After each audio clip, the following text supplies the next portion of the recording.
The Plaza Hotel ballroom glittered like something out of a Fitzgerald novel, all crystal chandeliers, champagne towers, and people who wore their wealth like a second skin. Blake Morrison stood at the center of it all, one hand holding a glass of Dom Perignon, the other gesturing wildly as he recounted the story of his company's latest funding round to a circle of impressed investors. 500 million, he said, letting the number hang in the air like a trophy. Just not bad for a kid from, well, okay, from the Upper East Side, hun, but still. The group laughed on cue. Blake was good at this, the charming CEO, the golden boy who'd turned his tech startup into Manhattan's newest unicorn. At 34, he had everything. Money, power, a penthouse with a view of Central Park, and a rotation of model girlfriends who looked perfect on his arm at events exactly like this one. Speaking of which, where was Sienna? Blake glanced around the ballroom, then remembered with mild annoyance that she'd cancelled last minute. Something about a shoot in Miami. He'd brought his secretary instead. Emma Chen sat at their assigned table near the edge of the room, nursing a glass of water, and looking profoundly uncomfortable in a navy dress that seemed designed to make her disappear. Her dark hair was pulled back in a tight bun, her black-framed glasses perched on her nose as she scrolled through her phone, probably checking his calendar for Monday, Blake thought, with a twinge of something that might have been guilt, but was more likely indigestion from the oysters. Emma had worked for him for 2 years. She was efficient, quiet, and utterly forgettable, which was perfect, really. Blake didn't need a secretary who distracted him. He needed one who kept his life running smoothly, and Emma did that flawlessly, arriving before him every morning with his coffee order memorized, leaving after him every night with tomorrow's schedule already organized. He'd never asked her about her life, never wondered why someone as young as her, what was she, 28, seemed content to fade into the background. It simply never occurred to him to wonder. The band transitioned from bland cocktail jazz to something with more tempo. Around Blake, people began moving toward the dance floor, that awkward corporate shuffle that passed for dancing at these events. "Morrison," called out James Chen, one of his early investors. "You going to show us some moves? Celebrate that valuation?" Blake laughed, setting down his glass. "You kidding? Have you seen these people dance? My grandmother has better rhythm." "Big talk," James shot back. "Bet you can't do better." "Bet I can," Blake countered, the champagne making him bolder than usual. His eyes landed on Emma, still at the table, looking like she wanted to be anywhere else. An idea formed, terrible, as most of his champagne-fueled ideas were. Hell, even my secretary could outdance everyone here. The group turned to look at Emma. She glanced up from her phone, sensing the attention, her cheeks flushing pink. "Prove it," someone said. Blake didn't catch who. "What?" "Prove it. Get your secretary out there. If she can actually dance, I mean, really dance, impress us, What's the stakes?" "You marry her," another voice called out, and the group erupted in laughter. Blake was drunk enough to think it was hilarious. "Done." "Hey, Emma!" He waved her over, his voice carrying across the ballroom. Several nearby tables turned to watch. "Come here, show these dinosaurs how it's done." Emma stood slowly, and Blake caught something in her expression he'd never seen before. Not embarrassment, something sharper, more dangerous. She walked toward them, and Blake expected her to stammer some excuse, to flee back to the table, or maybe the bathroom. Instead, she stopped in front of him, close enough that he caught a hint of her perfume, jasmine as unexpected, and said quietly, "You want me to dance?" "Yeah, come on, it'll be fun." "What kind of dance?" Emma interrupted, her voice steady. Blake blinked. "What? What kind of dance do you want me to do, Mr. Morrison?" She turned to the band, still in that eerily calm voice. "Do you know Fever?" The band leader, an older man who looked delighted by this unexpected turn, nodded. "Peggy Lee version." "Perfect." Emma turned back to Blake, and there was definitely something different in her eyes now, something that made his champagne-addled brain send up a warning flare. "And when I'm done, Mr. Morrison, I want everyone here to remember what you just promised." Before Blake could respond, before he could process what was happening, Emma reached up and removed her glasses, then her hair tie, Dark hair cascaded past her shoulders in waves he'd never known existed. The opening notes of Fever began, slow and sultry. Emma's hand went to the single button holding her shapeless blazer closed. She slipped it off, revealing a form-fitting silk top underneath that transformed her entire silhouette. Blake's jaw went slack. Then she moved. It wasn't dancing. It was a performance. Emma's body rolled with the music like water, every movement controlled and purposeful. She crossed to the center of the floor, and people literally moved back to give her space, conversations dying mid-sentence. Her hips swayed in time with the bass line. She executed a turn, professional, the kind of thing Blake had seen in actual dance performances, and the skirt of her dress flared perfectly. She dropped into a low crouch and rose again in one fluid motion that defied physics and probably several laws of nature. "Holy shit," someone breathed beside Blake. Emma's eyes never left Blake's face. There was a challenge there, a dare. "You thought you knew me. You never knew me at all." She moved across the floor with a confidence that seemed impossible for the woman who'd been hiding behind oversized clothes and fake disinterest for 2 years. Jazz movements mixed with modern sensuality. Her arms created lines and shapes in the air. She kicked off her sensible heels, and somehow that made it better, more raw, more real. The song built to its climax, and so did Emma's performance. She executed a series of turns that would have made a professional dancer jealous, her hair whipping around her face. Then, for the finale, she dropped into a split, an actual split, before rising one final time, landing in a pose with her back arched and one arm extended toward the ceiling. The music ended. Silence. Then the ballroom exploded in applause. Blake couldn't move, couldn't think, couldn't do anything except stare at this stranger wearing his secretary's face. Emma straightened, breathing normally, she wasn't even winded, and picked up her shoes. She walked past Blake, who finally found his voice. "Emma, how did you—" She paused beside him. "2 things, Mr. Morrison. 1. I was a principal dancer with the Alvin Ailey American Dance Theatre for 6 years. 2. She leaned in close enough that only he could hear.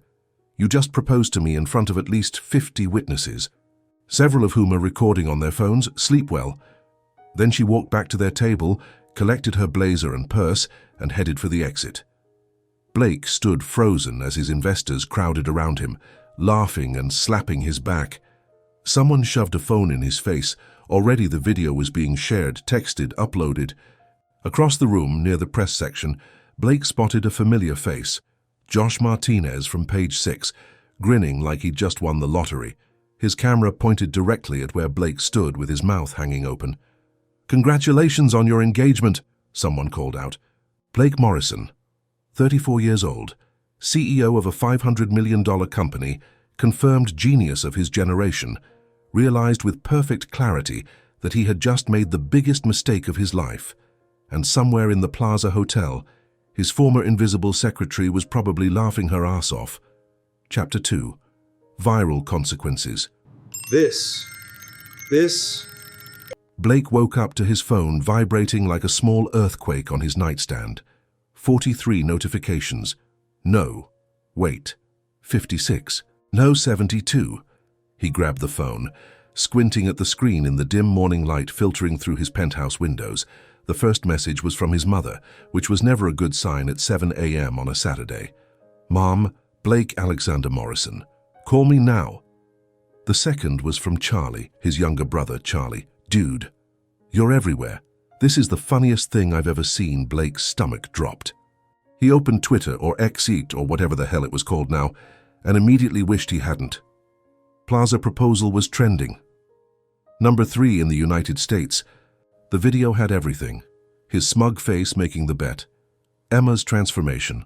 Someone had helpfully added slow motion to the part where she removed her glasses like some kind of superhero reveal, and his expression during her performance, mouth open, champagne glass forgotten in his hand, looking like someone had just explained quantum physics using only interpretive dance. The comments were merciless. Tech gossip queen.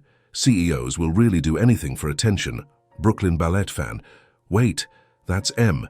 Chen from Alvin Ailey. She disappeared years ago. What is she doing as someone's secretary? Startup, Bro 420. My man really thought his secretary couldn't dance. The audacity, the hubris, the caucasity. Page 6 official. Breaking. Tech CEO Blake Morrison's surprise plaza proposal to mystery woman goes viral. Sources say she's his secretary. Full story link in bio. Blake dropped the phone like it was on fire. This was bad. This was very, very bad. He should call his PR team. He should call his lawyer. He should definitely call his mother back.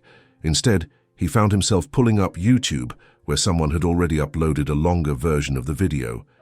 Blake watched it 3 times, unable to look away from Emma's performance. The way she moved, the confidence, the artistry, how had he never seen this? How had he worked next to this woman for 2 years and never noticed that she was, what? Beautiful, talented, a completely different person than he'd assumed. Blake rubbed his face. The champagne hangover was hitting hard, but that wasn't why his head hurt. The truth was worse than any headache. He'd been an asshole. A complete, total, unforgivable asshole. His phone rang. Charlie. Don't answer with "I told you so," Blake said. "I told you so," Charlie crowed. "Oh my God, Blake, this is amazing. You're a meme, plural memes.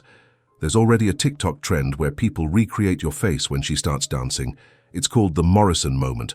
Kill me now? Can't. You have a wedding to plan. Speaking of which, when were you going to tell the family you were engaged? I'm not engaged. Twitter says otherwise, so does Mom. She's planning the engagement party as we speak. Good luck with that conversation, by the way." Blake heard a beep, another call coming in, his mother. "Charlie, I have to face your consequences." "Yeah, you do. This is what you get for being a smug asshole at fancy parties. I, for one, am living for this. Team Emma all the way. You don't even know her. I know she embarrassed you in front of Manhattan's elite, and honestly, that's enough for me. Later, bro. Try not to break the internet more than you already have."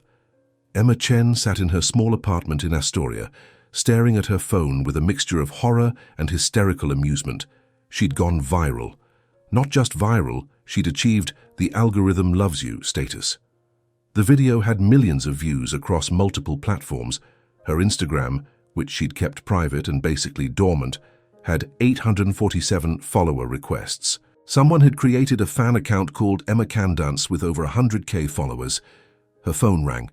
Priya, her best friend and former dance colleague. "Emma Chen!" Priya screamed before Emma could say hello. "You've been holding out on me." "Priya, I can explain.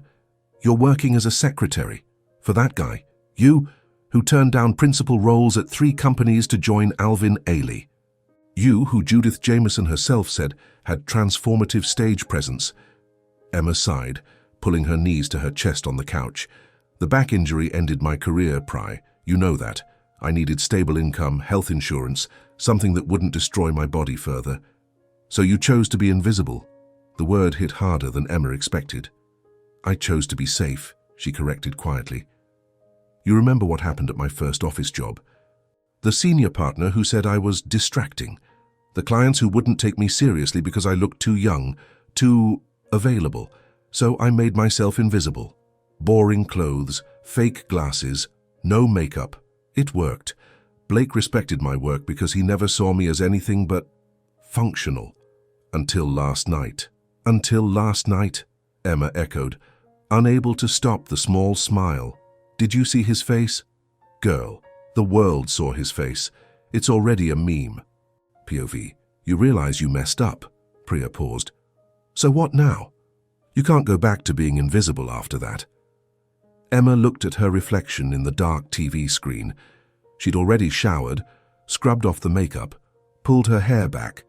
Part of her wanted to retreat into the safety of obscurity, but another part, the part that had spent 6 years on stage, that lived for the moment when music and movement became one, felt alive for the first time in 2 years.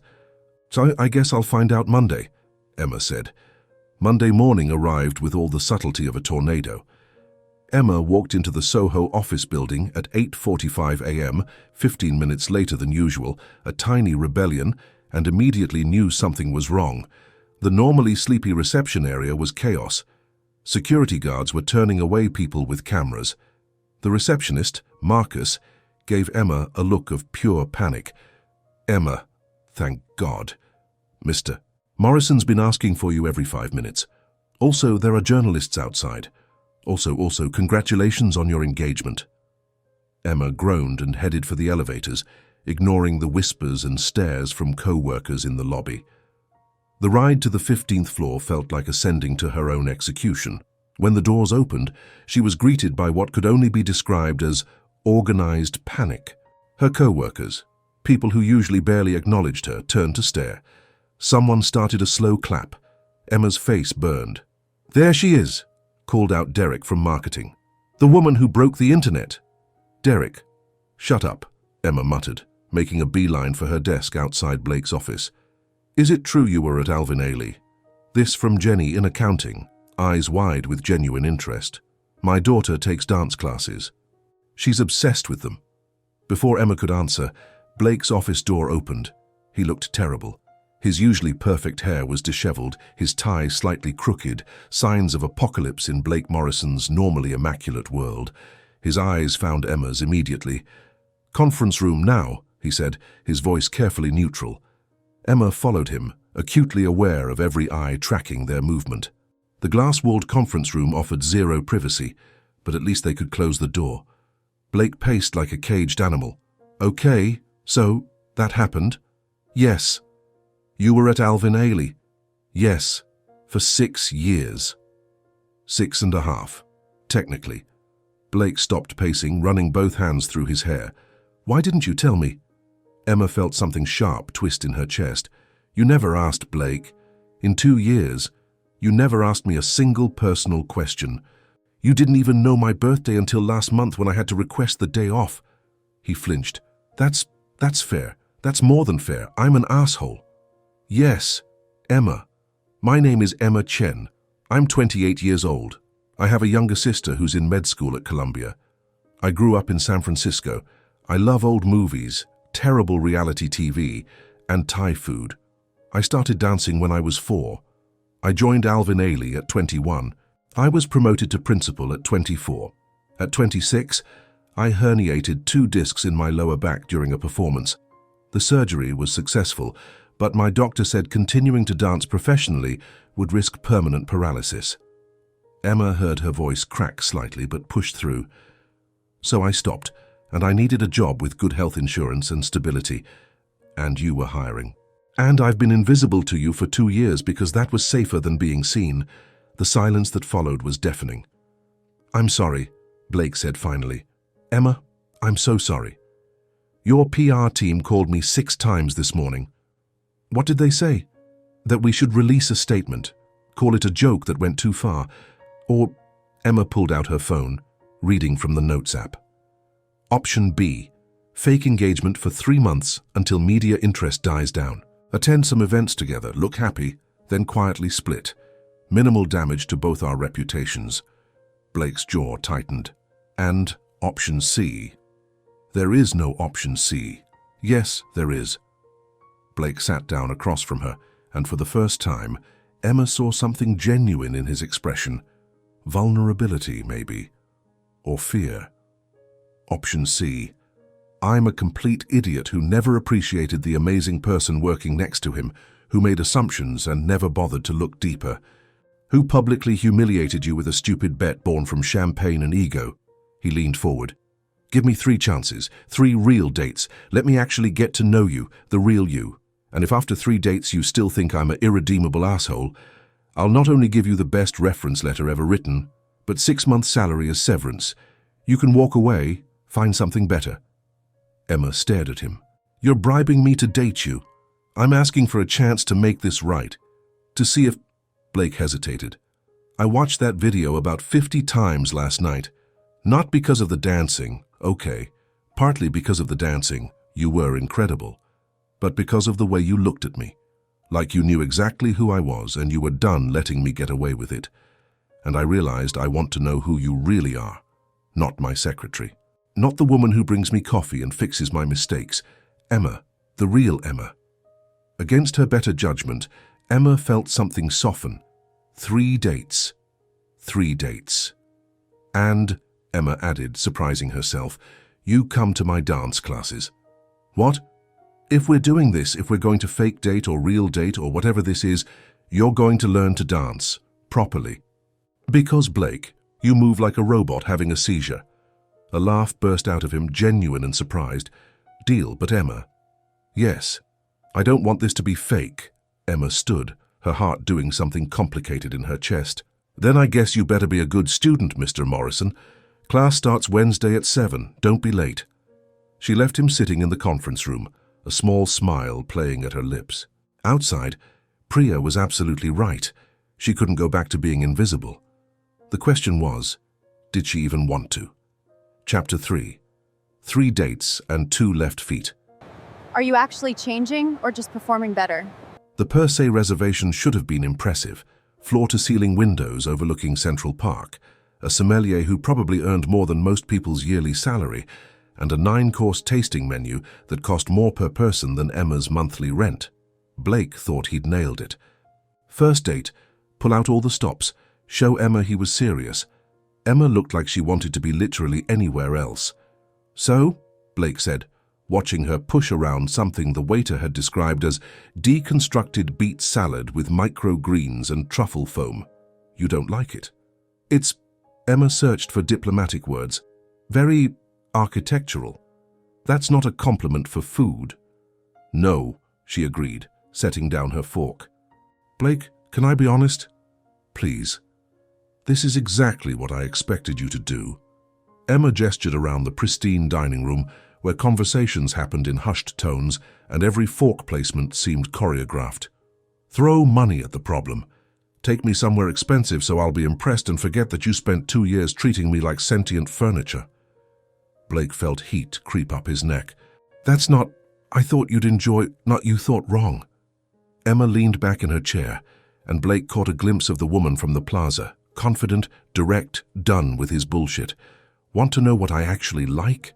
The corner deli near the office that makes bacon, egg, and cheese sandwiches at 3 a.m. The dumpling place in Chinatown where you have to wait an hour, but it's worth it. Joe's Pizza in the village. Real food, real places. You're saying per se isn't real? I'm saying it's trying too hard, like someone I know. Emma's expression softened slightly. Look, I get what you're doing. Grand gesture, fancy restaurant, probably rehearsed some lines about how you're different now. But Blake, I've worked for you for 2 years. I've seen the parade of models and actresses. I've booked the hotel rooms, sent the flowers, made the excuse calls when you needed an out. Blake winced. Emma, I'm not judging. Well, maybe a little. She took a sip of the wine that cost more than her dress. But that's why I made myself invisible, you know?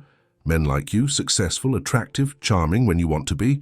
You see women as accessories, the right look for the right event.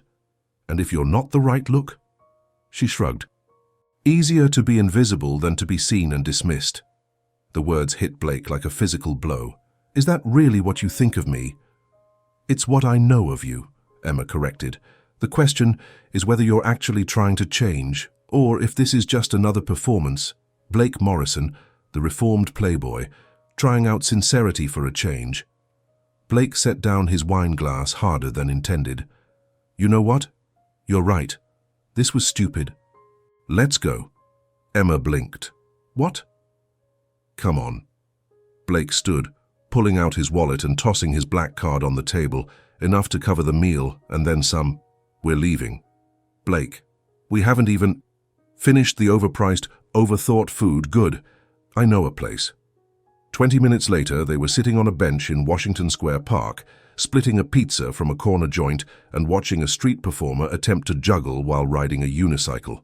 This is better, Emma admitted, taking another bite. Much better. Yeah, well, turns out you were right. I was trying too hard. Blake wiped grease off his hands with a napkin. For what it's worth, the parade of models thing, that wasn't... He struggled for words. After my ex-fiancée, I kind of checked out. Emotionally, I mean, it was easier to date people I didn't have to care about. People who didn't expect anything real. Emma looked at him with surprise. You were engaged. 3 years ago, Madison Hartley, from the Hartley Hotels family, perfect on paper, right background, right connections, understood the lifestyle. Blake stared at the pizza box. Turned out she was also sleeping with my former best friend and business partner. Found out when I came home early from a conference. Blake, I'm not telling you for sympathy. I'm telling you because you're right to be skeptical. I haven't exactly been boyfriend of the year material since then. He met her eyes.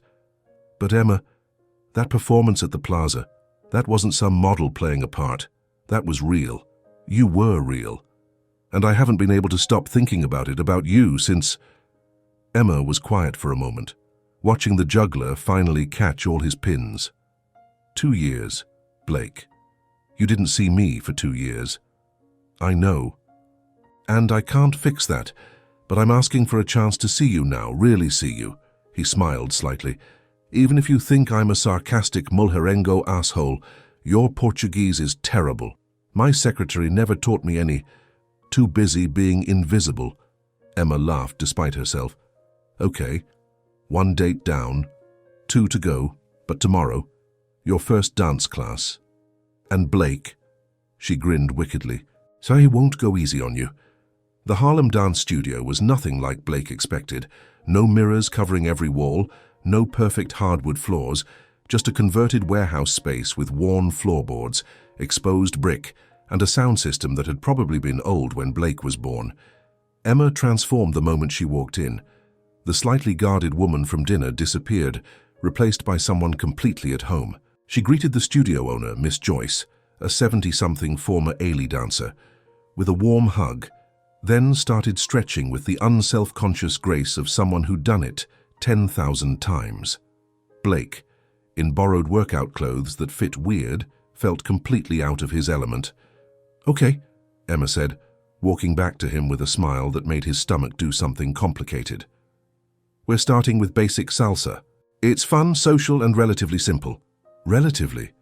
For people with rhythm, which... Emma looked him up and down skeptically. We'll see. She was right to be skeptical. Blake had coordination in boardrooms, on basketball courts, even skiing.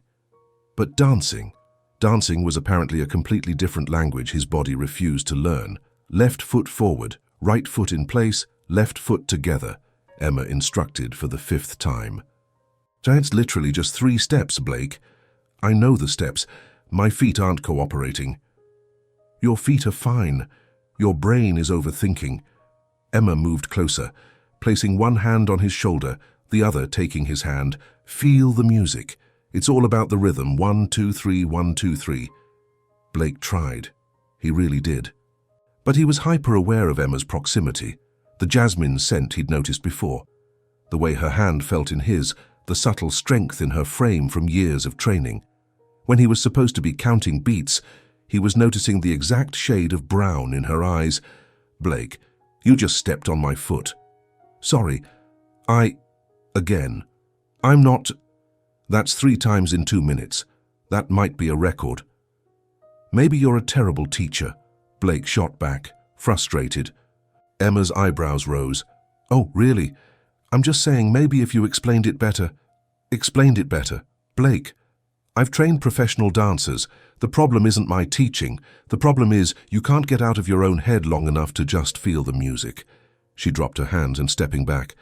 You know what? Let's try something else. She walked to the sound system and changed the song. Something slower, jazzier. Then she started dancing. Not teaching, just dancing. Her body rolled and swayed with the music, her movements fluid and natural. Blake watched, mesmerized. See? Emma said, not stopping. Dancing isn't about perfect steps. It's about letting go, feeling instead of thinking. She extended her hand to him. Stop trying to control everything. Just move with me. Blake took her hand. This time, he stopped counting, stopped thinking about where his feet should be. He just followed Emma's lead, let her guide him through the movements. He still wasn't good. He stepped on her foot at least once more, but something shifted. For brief moments, they moved together, and Blake understood why Emma had spent her life doing this. Better, Emma said quietly, and Blake realized they'd gotten very close. Her hand was on his chest, his on her waist. They'd stopped moving, but the music still played. "Emma." She stepped back quickly. "That's enough for today. Same time next week." "Wait, what about date number 2? Emma grabbed her bag, not quite meeting his eyes. "You pick this time. Surprise me." "But Blake." She finally looked at him, something guarded in her expression again. "No more expensive restaurants. I want to see who you actually are, not who you think you should be." She left him standing in the middle of the studio, slightly sweaty, completely confused, and absolutely certain of one thing. Emma Chen was going to completely destroy his carefully controlled life, and he was starting to think he wanted her to. Date 2 was 3 days later. Blake had spent those 3 days in a state of mild panic, second-guessing every idea. Finally, he texted Emma an address in the East Village and told her to meet him at 8. She showed up in jeans and a simple black top, her hair down, minimal makeup. Blake had never seen her look more beautiful. An open mic night. Emma looked at the dive bar's neon sign with surprise. "You said you wanted real." "This is where my roommate and I used to come in college. Before the startup, before the money, when I was still figuring out who I was." Blake held the door open.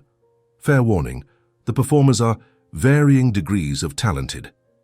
Inside was crowded, loud, and perfect. They squeezed into a small table near the back. A guy with a ukulele was murdering a Radiohead song on stage. "This is awful," Emma whispered. "I know," Blake whispered back. "But look how happy he is." Emma laughed, genuinely laughed, and Blake felt stupidly proud that he'd caused it. They ordered beers and overpriced nachos. They heckled bad poetry together. They argued about whether the girl doing acoustic covers was brilliant or just loud. And somehow, Blake found himself actually talking about dropping out of Stanford to start his company, about the pressure from his father who'd wanted him to go into finance, about his brother Charlie, who was supposed to be the responsible one, but ended up becoming a photographer in Berlin instead. "I built what I thought I was supposed to build," Blake admitted during a break between performers. "The successful company, the right image, the perfect life. But somewhere along the way, I forgot to check if it was actually the life I wanted." Emma studied him. "And is it?" "Parts of it. I love what we're building. The tech is genuinely good. But the rest?" He gestured vaguely. "The galas, the networking, the constant performance of being Blake Morrison, Tech Wunderkind. It's exhausting." "Then why do it?" "Because I don't know how to stop. Because it's easier to keep performing than to figure out who I'd be without the performance." Blake met her eyes. Until you showed me what it looks like when someone's brave enough to be real." Emma's expression softened, but before she could respond, the MC announced, "Next up, we have Emma. Emma Chen, you here?" Emma's eyes went wide. Blake grinned. "Surprise, I may have signed you up." "Blake Morrison, I'm going to kill you. After you sing." "Come on, you told me you could sing, prove it." For a moment, Blake thought she might actually murder him. Then Emma stood, shooting him a look that promised revenge, and walked to the stage. She picked up the guitar the previous performer had left. "This is for my boss," she said into the microphone, "who's currently dead to me." The crowd laughed. Blake's heart pounded. Emma started playing and singing. Her voice was smoky, textured, nothing like Blake expected. She sang an old Etta James song home at last, and somehow made it both beautiful and pointed, her eyes finding Blake's during the lyrics about finding love. When she finished, the bar erupted in applause. Emma returned to the table, flushed and smiling. "I can't believe you did that." "Worth it?" "Maybe." She took a long drink of her beer. "Your turn." "What?" "You signed me up. Fair's fair." Emma was already waving to the MC. "He's doing the next slot." "Emma, no." "Emma, yes."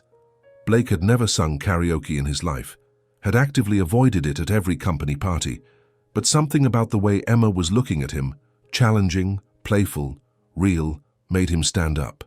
He was terrible, off-key, forgot half the words to "Don't Stop Believin'," nearly tripped over the mic cord. The crowd's applause was definitely pity-based. But Emma was laughing, that genuine, beautiful laugh, and when Blake sat back down, she grabbed his hand. That was the worst thing I've ever heard. I know. I think you've traumatized the entire bar. Probably. Blake? Yeah. Emma squeezed his hand, her smile soft. That was perfect. They stayed until closing, and when they walked out into the cool night air, Blake realized he couldn't remember the last time he'd had this much fun. No performance, no agenda, just being. So, Emma said as they stood on the corner, neither quite ready to leave. 2 dates down. 1 to go.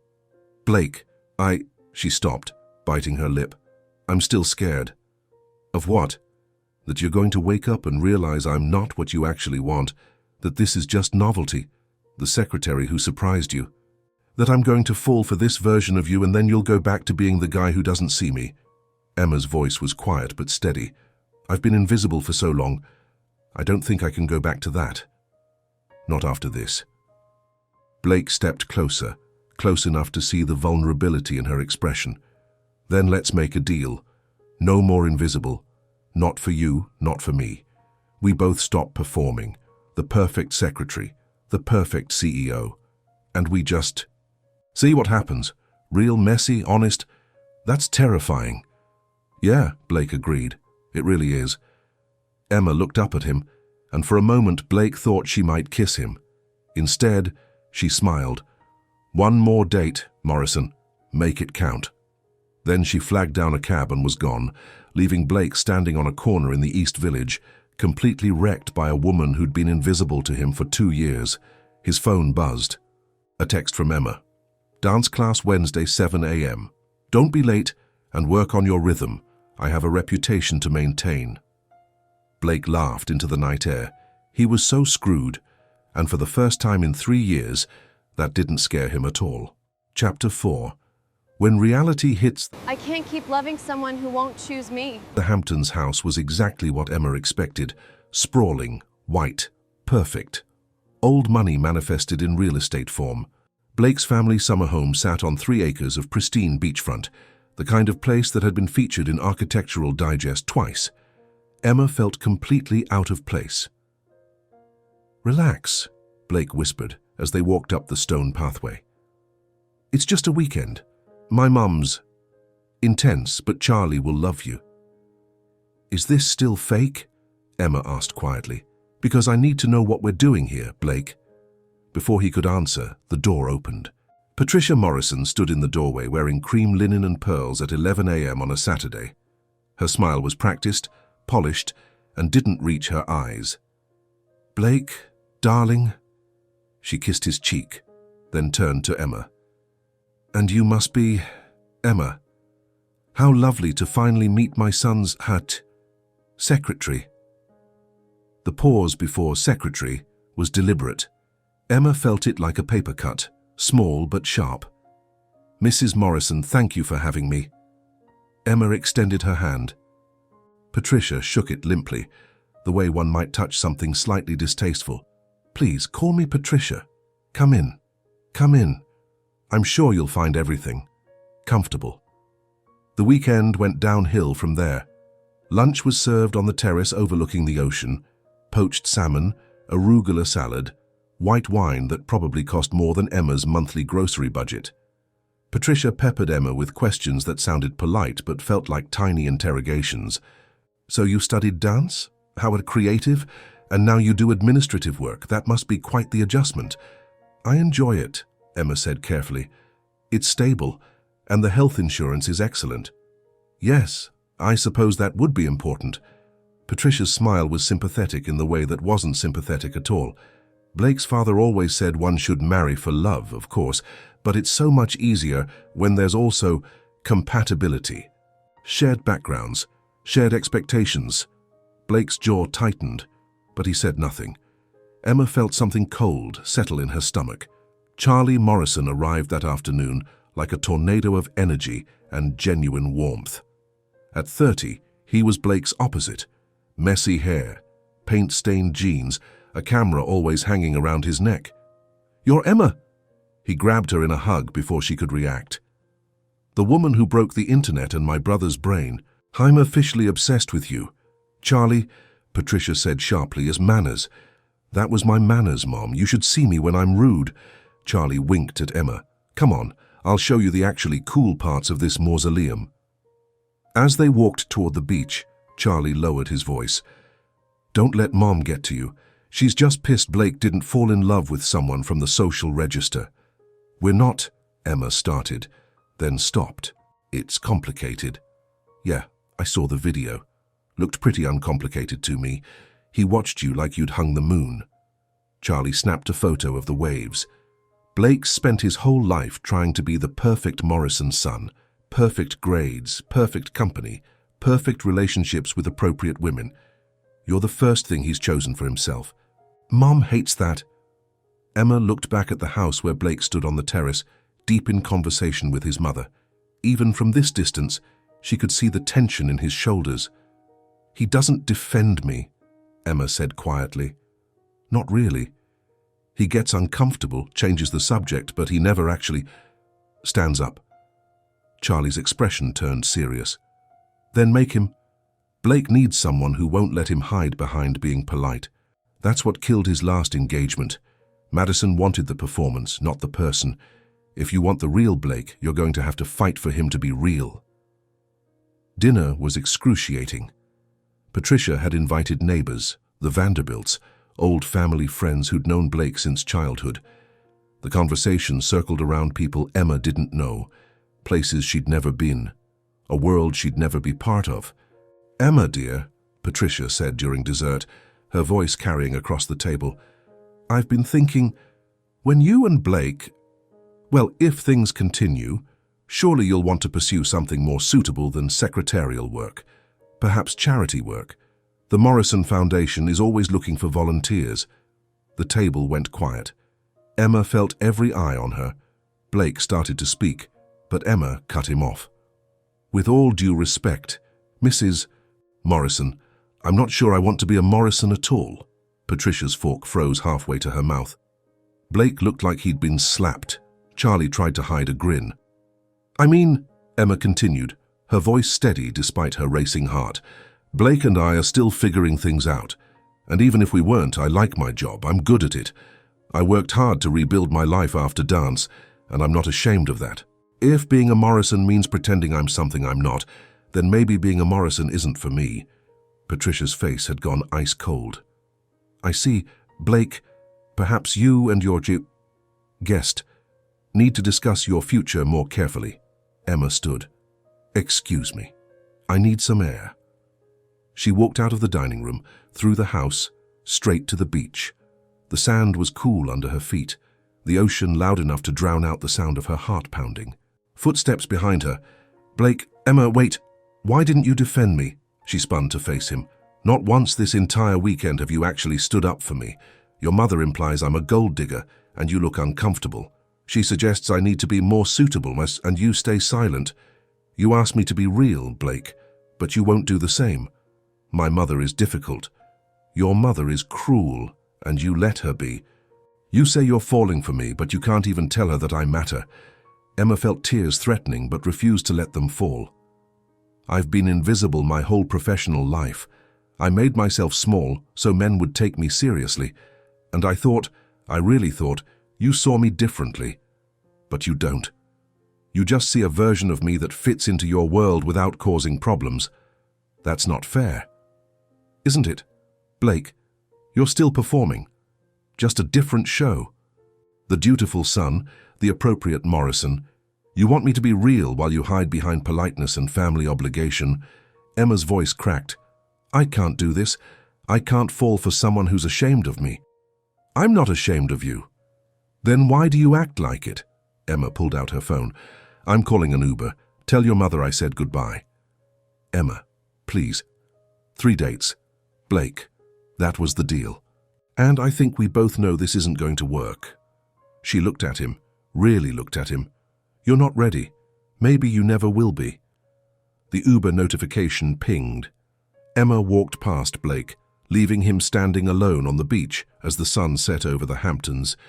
Inside the car, she finally let herself cry. Back at the house, Patricia found Blake still on the beach an hour later. Well, she said. That's settled. Then, I'll call the Vanderbilt girl tomorrow. She's much more appropriate. Blake looked at his mother, really looked at her, and realized something terrifying. He'd been choosing her approval over his own happiness his entire life. "No," he said quietly. "Excuse me. I said no, Mom. Emma's right. I'm a coward. But I'm done being one." For the first time in his life, Blake Morrison walked away from his mother without looking back. Chapter 5. The Grand Jeté. Tonight, I'm done pretending. 2 weeks after the Hamptons disaster, Blake Morrison was having what could only be described as a breakdown. A very organized, very well-dressed breakdown, but a breakdown nonetheless. "You look like shit," Charlie said helpfully, sprawled across Blake's office couch eating Thai food straight from the container. "When's the last time you slept?" "I don't know." "Tuesday?" Blake stared at his laptop screen, where Emma's resignation email sat in his inbox like a bomb he couldn't defuse. Professional, polite, effective in 2 weeks. No explanation needed. She'd already stopped coming to the office. Her replacement, Margaret Ma, was 65, terrifyingly efficient, and called him Mr. Morrison, in a tone that suggested she found him vaguely disappointing. Blake missed Emma so much it physically hurt. "You know what you need to do," Charlie said through a mouthful of pad thai. "Respect her decision and move on with my life? Absolutely not. You need a grand gesture, a big romantic gesture. This is rom-com 101, Blake. This is real life, not a movie. Real life is boring. Movies are where people actually fix their mistakes in entertaining ways." Charlie pointed his chopsticks at Blake. "The Morrison Foundation Gala is tomorrow night. Mum's making you do the speech. Perfect opportunity. Perfect opportunity for what? To humiliate myself publicly again?" "Yes, but intentionally this time." Charlie sat up, animated. "Look, you messed up. You were a coward. Emma knows it, you know it. Mom definitely knows it and is weirdly happy about it. Not helping. So you need to do something big enough that Emma knows you mean it. Something that costs you. Something that proves you're choosing her over everyone else's approval." Blake leaned back in his chair. "That's insane." "That's romance, baby," Charlie grinned. "Also, I've been writing your speech. Want to hear it?" "Absolutely not." "Too bad." Charlie pulled out his phone and started reading. "Ladies and gentlemen, I'm Blake Morrison, and I'm a colossal dumbass. I'm not saying that. You should. It's accurate. Where was I? Oh yeah, I'm here tonight to tell you about the woman I love, who I completely screwed over because I'm allergic to having a spine when my mother's around. Charlie. Her name is Emma Chen, and she's brilliant, talented, and way too good for me. But I'm going to spend the rest of my life trying to deserve her anyway. Stop. Mum, I love you, but Emma is my choice. Deal with it." Charlie looked up. "I'm paraphrasing the ending, but you get the idea." Blake stared at his brother. "You think I should quit the company? I think you should quit trying to be who everyone else wants you to be." Charlie's expression turned serious. "Blake, I left New York because I couldn't breathe here. Every decision was about being a Morrison, living up to Dad's memory, making Mom proud. You stayed. You built something incredible. But what's the point if you're miserable?" Blake looked around his corner office. The success he'd worked for, the life he'd built, the performance he'd perfected. "I don't know how to stop performing." "Then learn." Emma did. She stopped being invisible. Your turn to be visible, real visible, not rich guy on Forbes list visible. Charlie stood, tossing the empty Thai container in the trash. "Big gesture, bro. Tomorrow night. Don't chicken out." After Charlie left, Blake sat in the dark office for another hour. Then he opened his laptop and started writing. Emma was 3 episodes into a Love Island marathon, wearing her rattiest pajamas and a sheet mask that made her look like a swamp creature, when her phone rang. Don't answer, she told herself. It's probably Blake or a telemarketer. Either way, nothing good. But it was Priya. "Tan, why aren't you watching the gala live stream?" "Because I don't hate myself that much." Emma paused the TV. "Pri, I'm trying to move on. I have a job interview on Monday at a design firm. I'm looking at new apartments. Emma, turn on the live stream. Now Blake is about to give his speech and you need to see this. I really don't. Emma Chen, I swear to God, if you don't open that link, I'm texting you right now. Fine.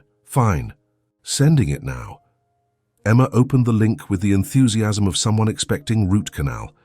The video loaded, showing the familiar ballroom of the Morrison Foundation Gala, the same place where this whole mess started. Blake walked onto the stage in his tux, looking nervous in a way she'd never seen him. He approached the microphone, pulled out note cards, looked at them, then visibly said, "Screw it," and shoved them in his pocket. "Good evening. I'm Blake Morrison, and I've prepared a speech about the Foundation's work this year, our donors, blah, blah, blah." He waved vaguely at the audience, "But I'm not giving that speech. Instead, I want to tell you about the biggest mistake of my life." The audience shifted uncomfortably. Emma sat up straighter. "2 weeks ago, I took an incredible woman, Emma Chen, my former secretary, to meet my family, and I failed her. Completely. I let my mother make passive-aggressive comments. I stayed silent when I should have spoken up.